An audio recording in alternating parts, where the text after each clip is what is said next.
but it's okay. Hello, have you ever wondered why risk takers always are always you also ever wondered why people who say that they understand that they're born to take risk typically do very well? Well, a lot of times people often wonder that. Well, tonight you have to wonder no longer. Wonder no longer.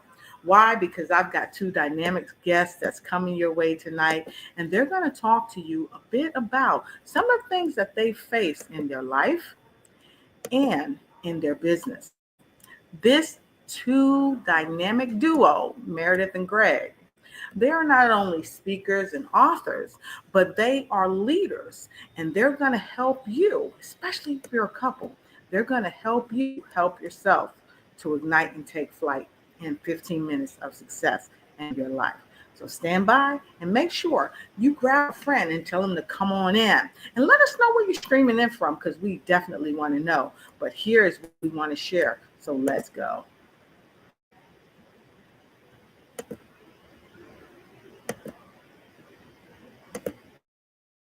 All right. Trying to get this in for you folks. Let me see if we can get this up for you.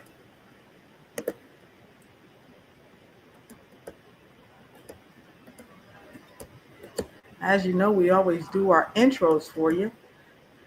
So let's get your intro going here right quick and see what happens. All right, folks. It seems like our intro is trying to hang on tight. So we're not going to worry about the intro. Just go ahead and come on in. And the next voice you're going to hear very shortly after this brief break, Greg. So if you haven't already shared this broadcast, go ahead and share this broadcast out. Let all your friends know that they're coming in, and it's going to be a hot show. So with no further ado, we're going to play this quick commercial for you, and we'll be right back.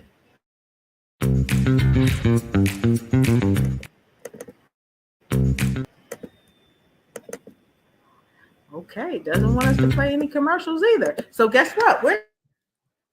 It's okay.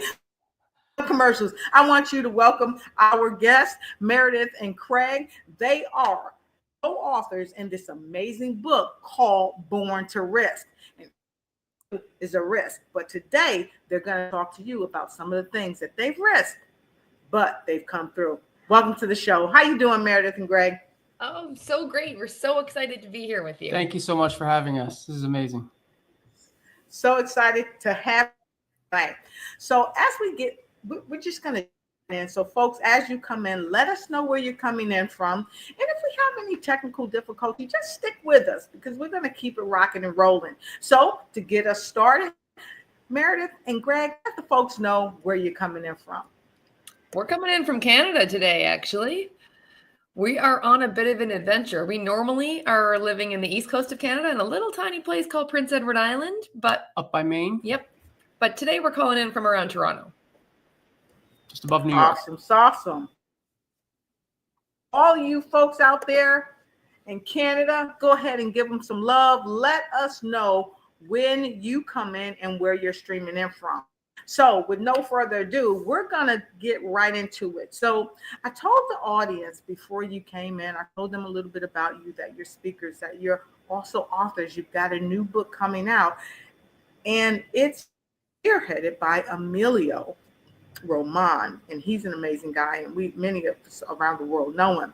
But what I'd like to do, we know, first of all, the book is called what?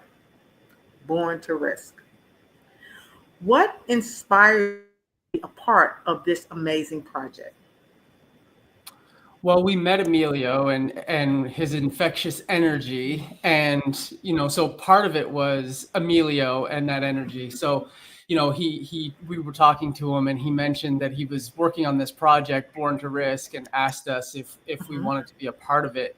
And we couldn't say no, one, because it's Emilio, and two, because it's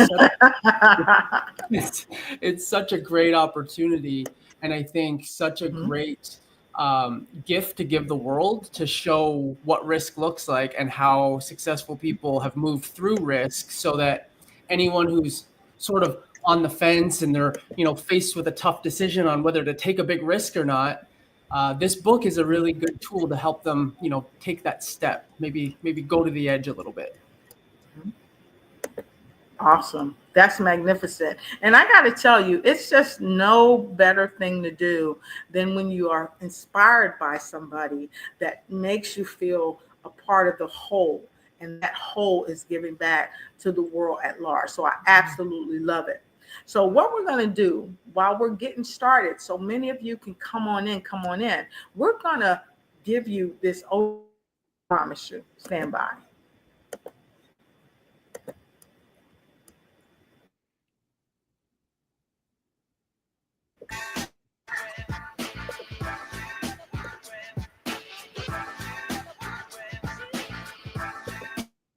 Please welcome authors, international speakers, co-hosts of the Road of Life podcast, Meredith and Craig.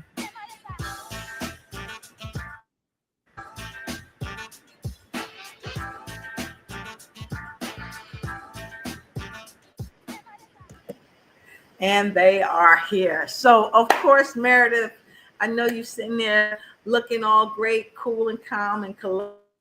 Tell us what inspired you to not only be a part of this book, but also when you were writing your chapter, what kept you going?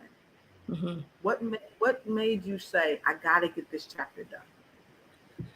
Well, it was the risk itself, the risk that we took, because it was very outside of our normal way of living life. We were both, I would say, not big risk takers up to that point. We had learned a certain way of living life. You go to school, you get good grades, you get a good job, and then you get promoted and raises and all the things. You save your money, and eventually you retire, live the good life for a little while, and that's where they stop talking about it. And so that was the life we were taught to live, and we were living that life, and actually pretty successfully. Both of us had very successful corporate careers. And then we had the opportunity, is how we look at it now. But in the moment, it was a very stressful situation. They were closing our office and they wanted to move us across the country. And we had the choice of either moving across the country and getting promotions and keeping our jobs and all those good things, or we could leave. And at the same time, we found out my dad got cancer. And so we were dealing with a lot of stress and trying to make this big decision. And in the end, we decided that we wanted to be closer to family, not further away. We wanted to be there for my dad and for his parents and grandparents and all the people. And so we made the very bold decision in that moment to walk away from our corporate careers, jump out of the airplane, and figure out how to build a parachute on the way down. And we did not know what we were going to do. We had and we're two sort of type A planners who like to have a nice to-do list when we're going to do anything. And we did not have a plan of any kind. We had no list. We didn't know what we were going to do.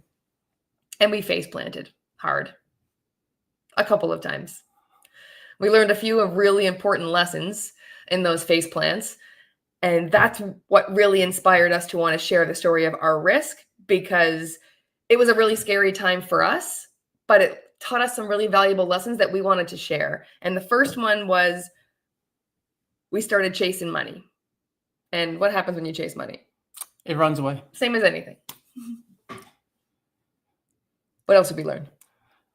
The second lesson that we learned was that we hadn't done any of the work on ourselves to really understand who we were, what we wanted to give the world. Like we left behind a bunch of unfulfillment, but we hadn't really done the work to understand what fulfillment looked like for us. And so that was really part of the journey, was to tell that story in the book. Mm-hmm. Now that's amazing. And I say that because, a lot of times people don't do the work on themselves. So what would you say if you told somebody, hey, you got to do the work on yourself, and they said to you, well, I can't do the work because I don't know how to do the work, or I'm afraid that I might not like what I find about myself. What would you tell them? Yeah, it's I would say you're not alone, first of all, and that's important. To be on that journey, you're not alone. Like, I think every entrepreneur goes through that journey. And it's something that when we left our corporate jobs, I did not, I underestimated hard the level of personal growth that was going to be required on the entrepreneurial journey.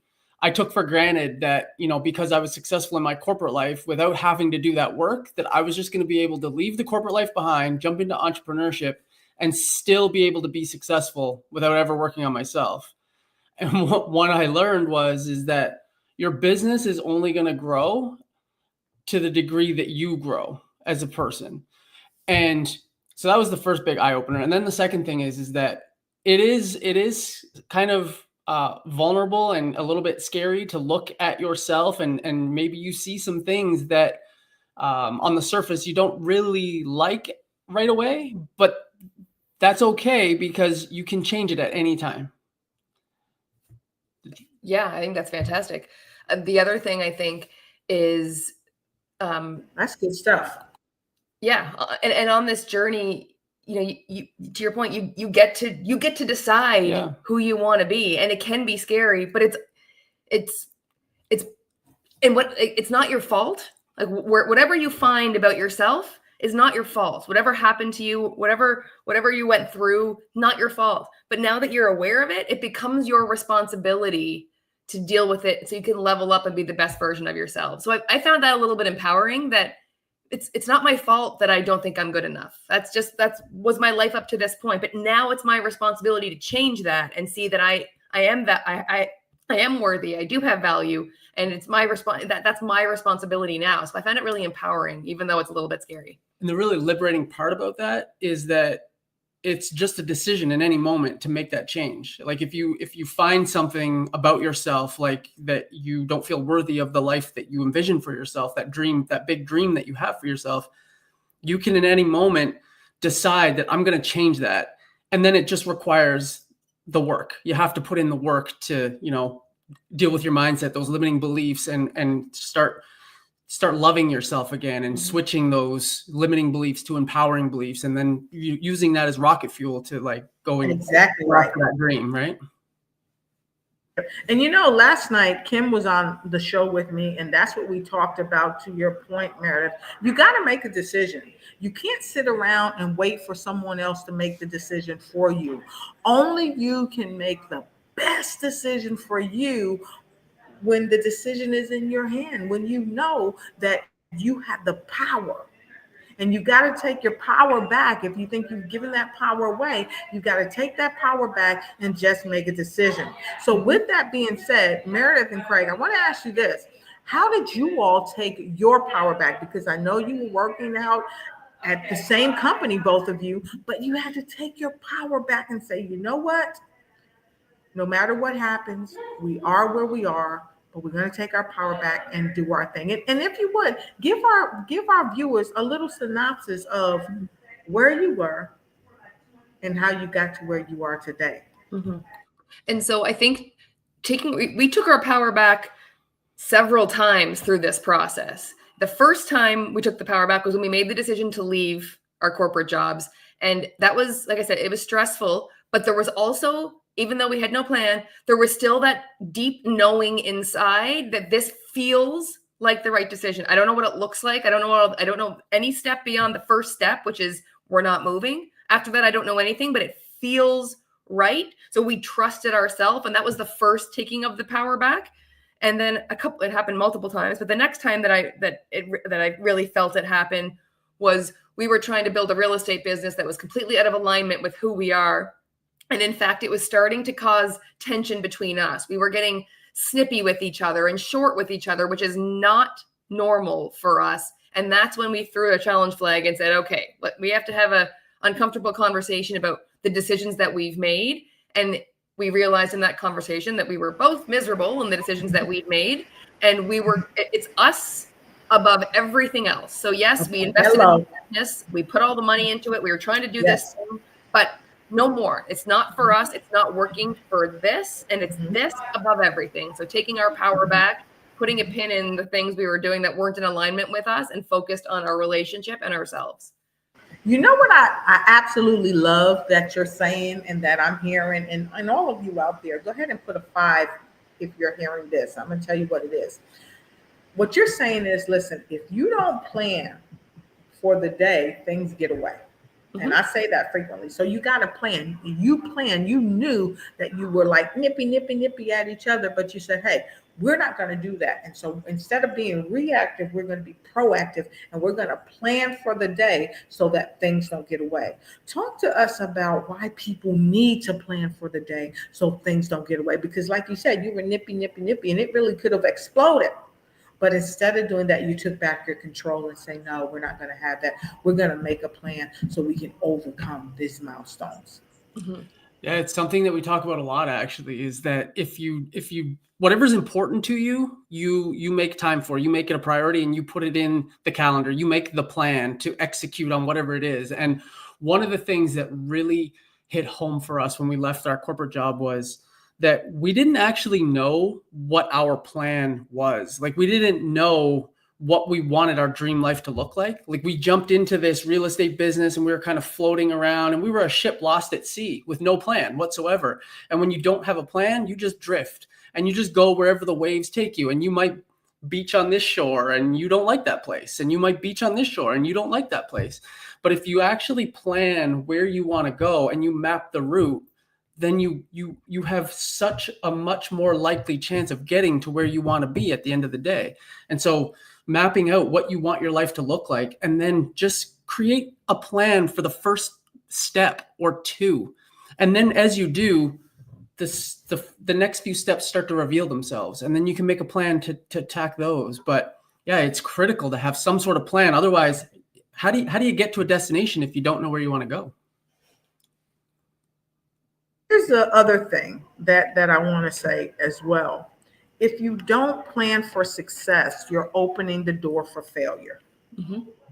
Because you haven't even envisioned the success that you can have. So whatever comes your way, it's like you're blowing in the wind. Mm-hmm. Whatever comes your way, if it's success or failure, it's going to come. But 9 times out of 10, if you're not thinking positively, if you're not speaking positively, that failure is going to come, and it's going to stick just like glue. So I like what you're saying. And I see Emilio here. Hey there, Emilio. Thank you so much. He says, thank you, Dr. Lotus, for honoring the authors in Born to Risk. Of course. And this is a great discussion too. I got to tell you this, for some of you that are just jumping onto the show, our visionary offer for our new book that we are just celebrating this coming weekend, Friday and Saturday. You'll see us in Philadelphia. You'll see us in New Jersey. We'll be celebrating the Born to Risk book. And I got to tell you, if you don't have it, in fact, I was talking to someone a little while ago about Born to Risk, and she was just saying, hey, my husband needs this book. So look, no matter where you are in the world, you can get a copy of this book. You can DM me, you can DM Greg and Meredith, and get a copy. Tell them you saw them on this show, okay, and get a signed copy from them. And everybody that's coming on the show, any of our speakers, I'm asking you to get a signed copy from that person particularly. Why? Because they're sharing their love, they're sharing their wisdom, but they're also going to share a little tidbit from their chapter that they wrote. So, and if you're streaming in, you're just streaming in, let us know where you're streaming in from. We'd like to know so we can shout you out. We love support. And Angie says, the beauty of entrepreneurship is based on what you put in it. No different from any other job. However, you are your only boss. So what do you say about that, Greg? Very true. Very true. When you're in your corporate job, you've got people to answer to, you've got, meetings to attend, you've got the statistics that you have to hit, your goals to accomplish, you're accountable to somebody. When you leave when you leave that behind and you go into business for yourself, it's all on you. You have to be a self-starter. You have to be willing to show up in the tough moments, even when there's no boss who's calling you into their office to meet or whatever. Like it's really all on you. It takes discipline. It's doing the things you have to do, even if you don't feel like doing them. Yeah.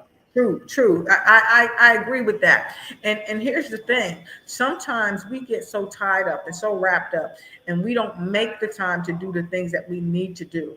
But it's without question that we need to learn to make time to do the things that we need to do and to plan these things out so that we can be successful. But also we got to make time to be the boss. Mhm. Because a lot of times people, they're so fearful of becoming their own boss, they don't be the boss. They think that they can't make good decisions. But here's a question. And I want you all to put a 2 in the chat if this has ever happened to you as an entrepreneur or even as a person that's working for somebody. Have you ever thought about owning your own business and then you say, oh, I can't do it because I may not know how, but it's very similar to what you're already doing. Or maybe it's not exactly similar to what you're doing, but you are the GOAT when it comes to that particular thing. You've got all the credentials. If you don't have the licenses, you've got the knowledge, you've got the time in it, and you know what you're doing. But then you sabotage yourself and you say, oh, I can't be a boss. I can't instruct nobody. If that's ever happened to you, put a 2 in a comment. And I'm going to put a 2 in a comment because it's happened to me. Okay. But here's what we want to tell you, because we know that you're born to risk. Okay. And because we know that you're born to risk, what I want to say is to you that if you don't take a chance on you, who else will? Because these companies have taken a chance on you because they believed initially in the interview that you could do it. And then, Meredith, when you showed up and started doing the job, what happened? We crushed it. You crushed it. Craig, when you showed up and started doing the job, what happened? Crushed it. Crushed it. So if you're crushing it for someone else, right, you can crush it for yourself. Yep. You really can do this. Yes. And and I said this last night, you've got to move from the external to the internal. Go deep inside and find out, what are you good at? What do you love to do? And then do it. Because like I said yesterday, the first person you lead is yourself. You got to lead yourself. So I want to take this back over to both of you. When we say the first person you lead is yourself, and how did you lead yourself? And I'm going to go to you first, Craig. How did you lead yourself during the time when the chapter was being written, when you may have gotten stagnated, or you might have gotten bad news, or something adverse happened? How did you lead yourself to kind of keep it going?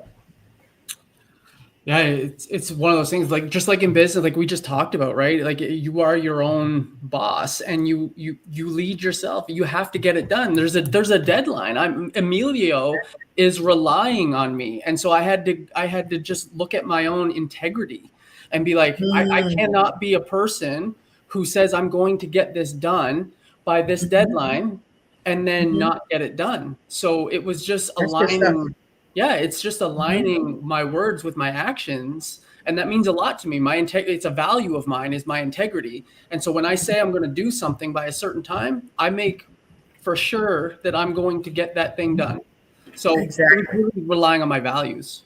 I love that. Align your words with your actions. Somebody go ahead and put that in the chat. Align your words with your actions. That is critically important. Do what you say you're going to do, even if it's challenging, even if it's tough, even if you're going through some hardship. Just do what you say you're going to do. I love that. Meredith? I agree with him. We talk a lot about integrity, aligning words and actions, but also aligning both of those things to your values, like he just talked about. But I want to talk a little bit about when we were writing the chapter in real time in our lives, when we were living it. What helped us get through that part was habits and community. So we started creating habits because we were newly out of the corporate world. We didn't have a 9-to-5. We didn't have the meeting scheduled. We didn't have that same level of structure to our day like we were used to. So we created a system of habits for ourselves that every morning we were going to meditate, and then we were going to journal, and then we were going to read and be feeding our brain. And so we had a system of habits that created structure for us until we could figure out our own work schedule, our own work, like once we could really dig into our business. But in the beginning, we had to just build discipline through habits. And the second thing is community. What I have found leaving because I really enjoyed my social time in my corporate job. And when you leave your colleagues and you go into work for yourself, we had each other, thankfully, but a lot of times people are trying to do a one-person business. And it's sometimes, even with the two of us, feels like you're standing on a cliff, like yelling out into the abyss. Is anybody actually out there? You know, you're pushing a rope uphill. Like it can be really hard to build something from scratch. And sometimes your family and friends don't really understand what you're doing. And I think a life hack to entrepreneurship is surrounding yourself with people who are at least doing something similar, trying to build a business, trying to level themselves up and be the best version of themselves, so that you have people around you who understand what you're trying to accomplish and can cheer you on and hold you accountable and support you through your goals, because otherwise it can be kind of lonely in entrepreneurship.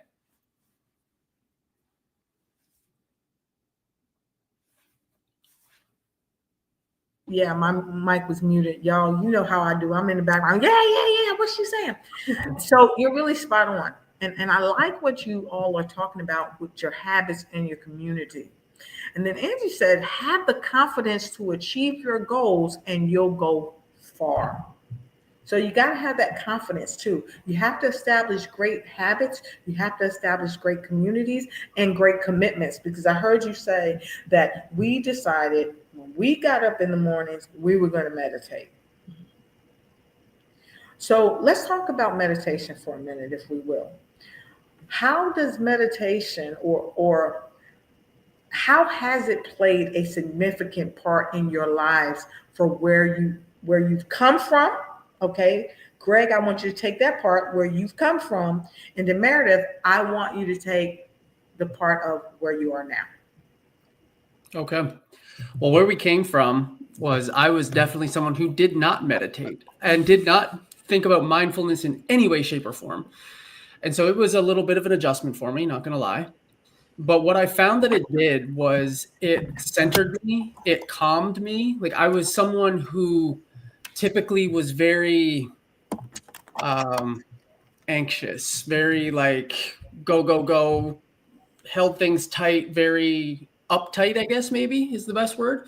And meditation kind of released that in me, allowed me to almost, unwound me, allowed me to breathe and take in the moment and be a little bit more calm, cool, and collected. And for me, it just really gives me some time, dedicated time to really sit with my thoughts and not judge them, just understand where that I have them, that they're there.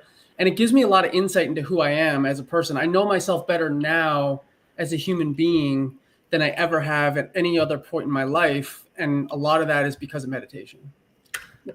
And I absolutely love that. Go ahead, Mary.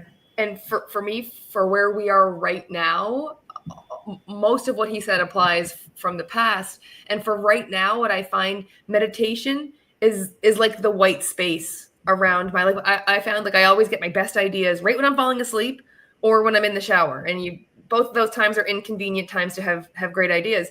And so what I have found is that meditation almost creates space for me. And that's when I feel the most creative.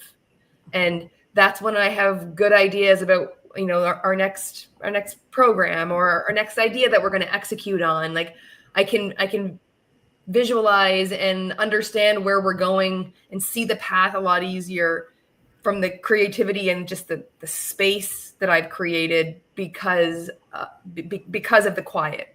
So it channels my creativity, I guess, for now. Currently. I love that you said that. It channels your creativity.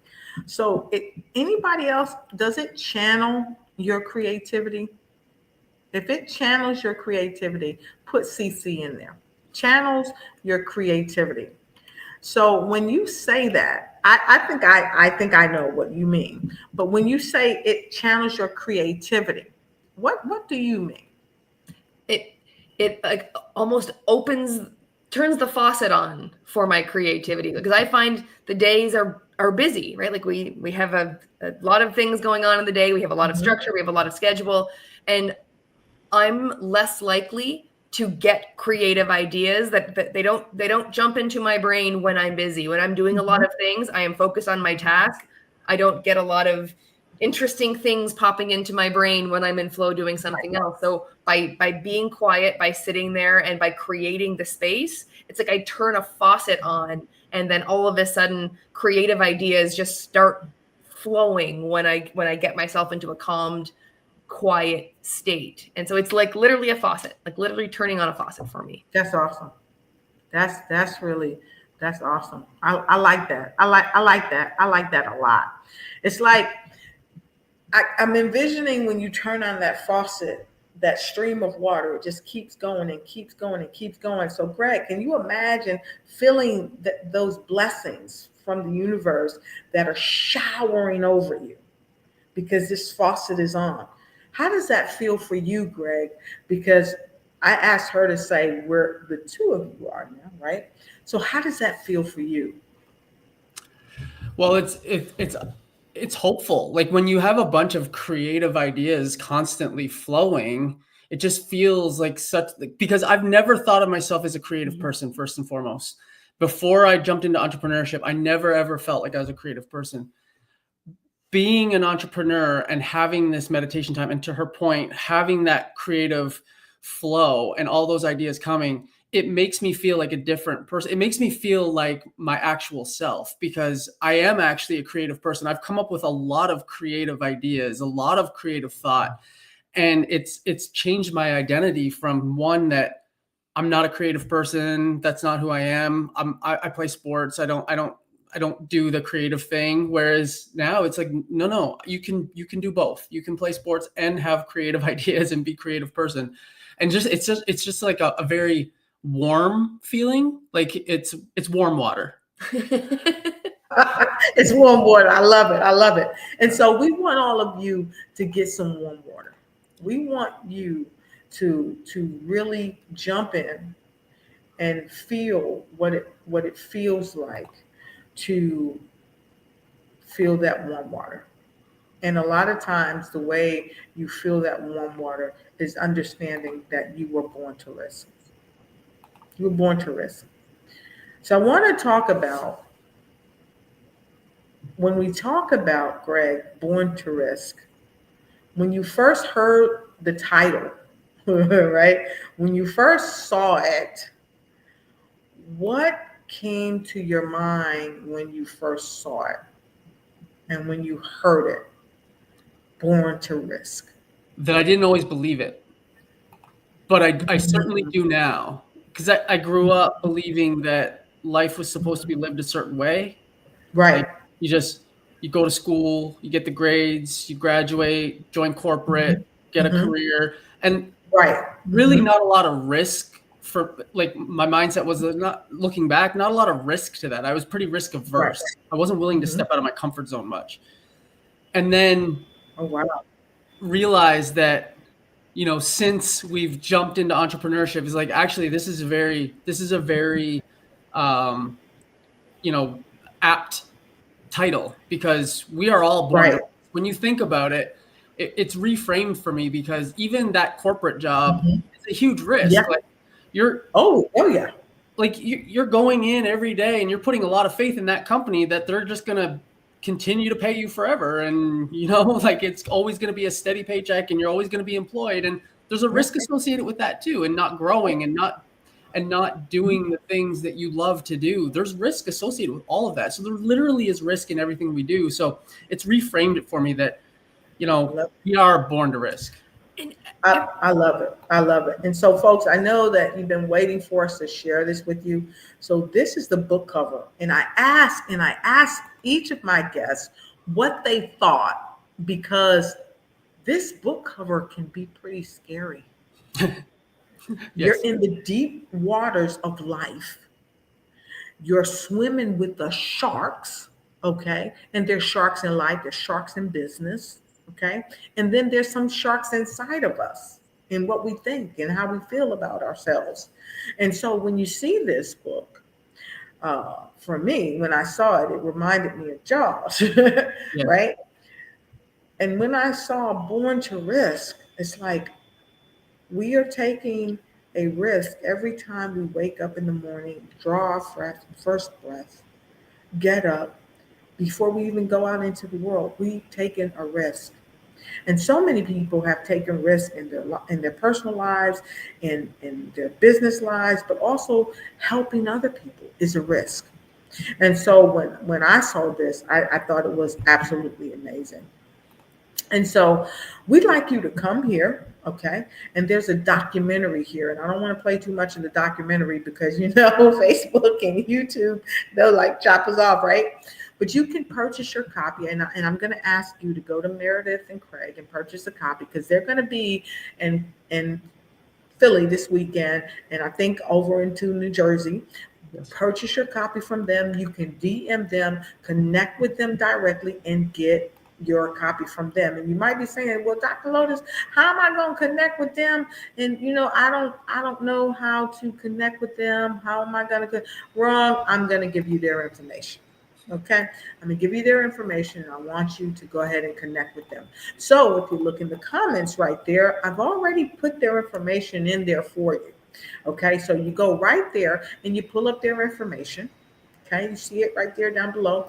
Go ahead and put in their information and then connect with them. Check out their websites. Get involved with them. Who knows? You might want them to come and speak to a couples group. You might want them to come and do a one-on-one with you guys or something like that. You just never know because they are multifaceted. But I want you to take a moment and go to their websites. Look them up. Connect with them on social media, right? And then make sure that you stay connected. Go out to the event, meet them in person, give them a big hug. They're lovely people. You're going to love them. And so, with that being said, when you do go to the Born to Risk website, I want you to go here and take a look at the documentary. You can also purchase your copy of Born to Risk right here, okay? And fill this information out, and then it's going to allow you to see the documentary. The documentary is simply amazing. So go and check that out, and then take the Born to Risk quiz. Okay, you can again purchase your copy here as well. We're not saying don't come here and purchase. We're saying, yeah, come here and purchase, but we want to help out our authors as well. And that's why I'm saying everyone you see here on the show, go right to them directly. I'm putting the information in there for you so you can. And then you can become a part of the Born to Risk series and documentary. Wouldn't you like to be part of the Born to Risk family? Risking it all, stories of courage. These stories are coming from the heart. You can also be an affiliate and you can also sign up. So we offer you that opportunity to do so. And most importantly, we offer you an opportunity not just to know that you are born to risk, but to take the risk and to stand and have a community of people. And we talked about that earlier. And Meredith and Craig can be a part of your community. What do you think, Meredith? Craig? Oh, you nailed that. That was so good. Yeah. And we would love to be a part of anyone's community. Yeah, and reach out. Like the information's there. We don't bite like that shark on the book. Yeah. Like we don't bite like that. So yeah, we're super friendly and we're always up for a good time and for a good community. So yeah, please reach out. We love connecting with new people for sure. Mm-hmm. Fantastic. So listen, folks, we just want to thank you. We know that all of you are all around the world streaming in. Some of you we can see and some of you we can't see, but just take it for love. We don't call you out. We want you to have the best life that you can ever have. We want you to have a life that ignites others and you can ignite others. So we want you to do that. And so with no further ado, I'd like to give the final words of wisdom over to both of you to have your final words of wisdom. And then I'm also going to share some items with you in addition to the Born to Risk. I'm also going to share something for you for the Ignite Your Life for Life, because we also have a summit coming up in Paterson, New Jersey that we'd love for you to come out to. So with no further ado, I'm going right to Craig and Meredith. Go ahead. Well, the last thing I wanted to say was that everything you want in your life, everything worth having in your life requires a risk. Finding your person, falling in love requires risk. Trusting someone is giving them the power to hurt you. That's a risk. You were born to take risks because everything you want in life is on the other side of taking a risk. Ooh, that was strong. That was strong. Wait. I got know that. Yeah. Craig. Gotta follow that. I gotta strong. You gotta follow that. And you know follow what? that. You know what, Craig? I'm gonna give you some space to follow that. What I will say, piggybacking on that, is yes, the risk is required to get anything you want in life. And it's really, really scary. And if that's your feeling on it, if you're really, really scared, please know that you are not alone. And there are people out there who are more than willing to share their story and to help you take that risk. And we would just love to see you take that risk and be in the next version of Born to Risk. Because you're worth it. Because you're worth it. I absolutely love it. And we just thank you for watching it. Go ahead and give a big hand clap. And those of you that might be just joining us, please go ahead, put this on replay, share it out with everyone you know all around the world. Put it in your DMs, send it over in your Facebook messages, put it on LinkedIn, and share it on all of your channels, because this Born to Risk is something really special. Just like Meredith and Craig, they're special people, and they're going to do some special things that's going to help you. All you got to do is connect with them. And like I said right here, if you missed the broadcast, please watch it on replay. And so, Craig, I got to tell you, I think we talked about, when we were talking about Born to Risk, we also talked about the fact that we are having an upcoming event called Ignite Your Life for Life Summit. So I want to take a quick moment, folks, and this Ignite Your Life for Life Summit is When Men Exhale.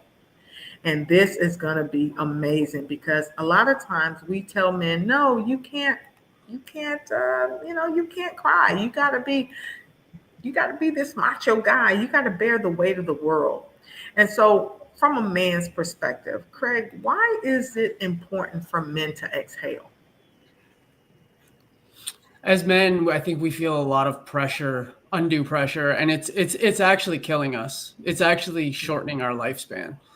And it's just really important to take that time and exhale and really take care of ourselves, because the more we do that, the longer we're here and the more we can take care of others. Like, you can only give from a cup that has something in it. If your cup is empty, you can't give. And so taking that time, exhale, taking care of yourself, finding people who you can talk to, because as men, I think we take on a lot of burden of and we don't want to share. It's, it's vulnerable and it's uncomfortable. And a lot of to your point, a lot of times, we're supposed to be macho, and we're not supposed to be seen as quote unquote weak and sharing our feelings. But that's how we get better. That's how we get through it. And that's how we're able to help more people. So that's why it's so critically important to exhale.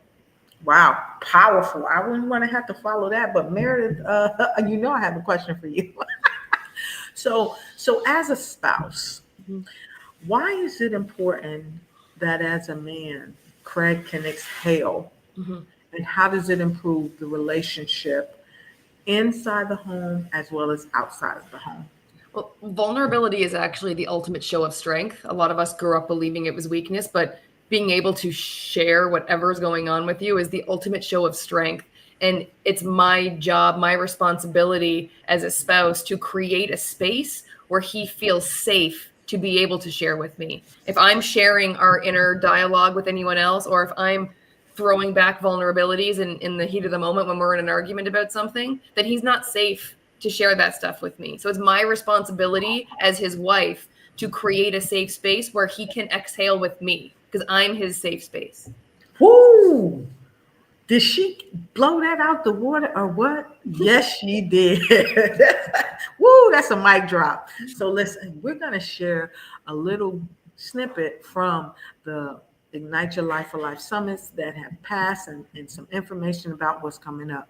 And if you are a man, it doesn't matter where you are in the world, you can be there at the in-person Ignite Your Life for Life Summit in Paterson, New Jersey, and or you can join us online. And if you can't make it, go ahead and purchase a ticket for someone that you know. Purchase a ticket for a young person and help them grow. Because without us having men to just take a moment to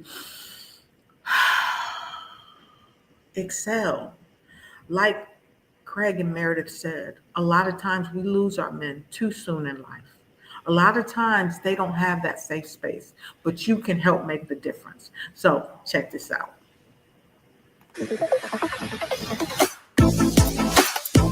Did you miss out on the Ignite Your Life for Life virtual summit? Here's what went down.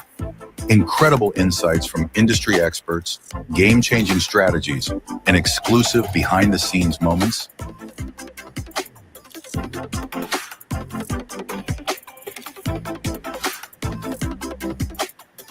This event was packed with value, from thought-provoking discussions to real-world solutions.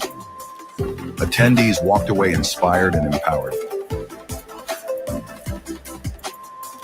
Don't worry, while you may have missed it, you can still watch the replay or stay tuned for our next event.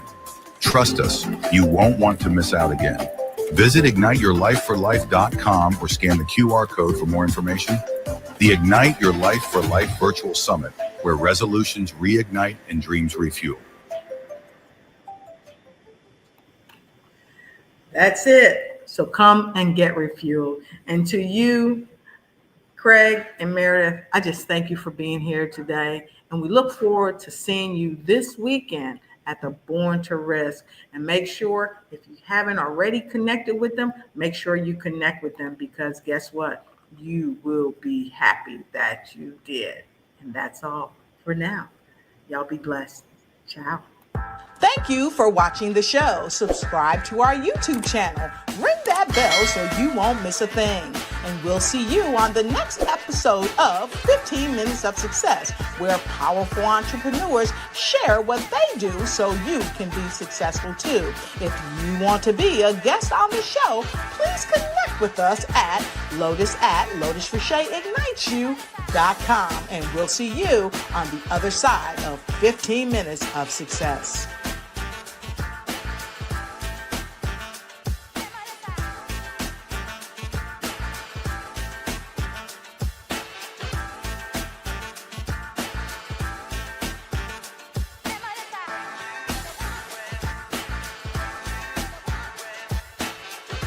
Success is in the eye of the beholder. We appreciate See it, you. create it, and be it.